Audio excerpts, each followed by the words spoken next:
Samantala, naging aktibo ang ating mga kababayan sa mga probinsya ng Cagayan sa pagboto. Sa kabila ng masamang panahon ay maagang dinagsa ang mga presinto sa naturang probinsya. Upang alamin ang kabuuang detalye, narito ang ulat ni Oliver Bakay.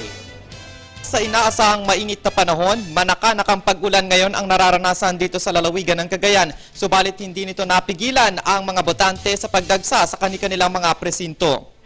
Alas 5 pa lamang ay nag-umpisa ng makipilang ilang mga botante matapos mahanap ang kanilang mga pangalan sa kanilang mga presinto.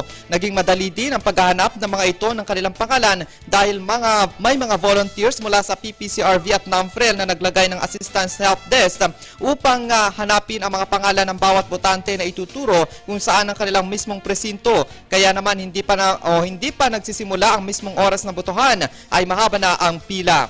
Pagpatak ng alas 7 ay nagsimula na ang mga mismong botohan sa isang presinto sa lungsod ng Tuguegarao. Isang 76 years old na lolo ang unang bumoto. Pumangalawa ang isang 18 years old na new voter na si Mark Angelo Bunagan. Ayon kay Bunagan, excited siya sa pagboto kaya naman maaga pa lang ay nagtungo na siya sa kaniyang presinto at pumila. Excited na bumoto. Ilang minuto ka doon sa loob ng presinto? Saglit lang kasi meron naman na akong copy eh. Parang daddy ko na pinagandaan yung mga boboto ko.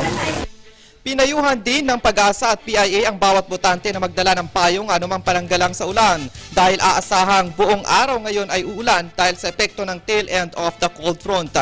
Sa ngayon, matyagang pumila ang botante sa kanilang mga presinto at aasahang lalo pang hahaba ang nasabing pila hanggang tanghali.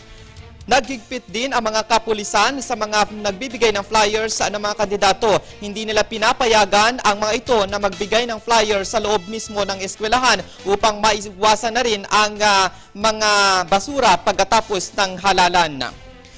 Mula sa PIA Cagayan, para sa Hatol ng Bayan 2013, Oliver Bakay, Media ng Bayan.